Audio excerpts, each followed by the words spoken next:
Le Donbass, dans l'est de l'Ukraine, est toujours le théâtre de combats et de bombardements, comme ici dans la ville de Bakhmout.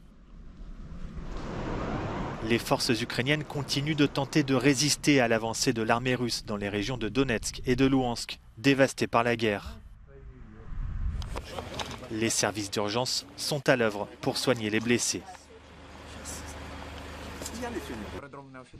Dans la Crimée annexée par la Russie dans le sud, une série de puissantes explosions ont retenti près d'un aérodrome militaire. Selon le ministère russe de la Défense, il ne s'agirait pas d'une attaque ukrainienne, mais d'un dépôt de munitions qui aurait explosé, faisant 1 mort et 5 blessés. Une trentaine de personnes ont dû être évacuées de cette zone où décollent chaque jour des avions militaires russes. Dans son allocution quotidienne mardi soir, le président ukrainien Volodymyr Zelensky a évoqué la situation en Crimée, estimant qu'une paix stable et durable dans la région et pour les pays voisins est impossible tant que la Russie utilise la péninsule comme base militaire.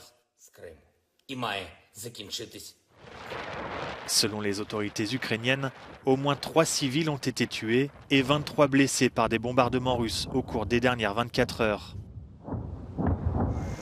Alors que la communauté internationale redoute une catastrophe si les bombardements ne cessent pas autour de la centrale nucléaire de Zaporijia, le gouverneur de la région a déclaré que les niveaux de radiation étaient normaux.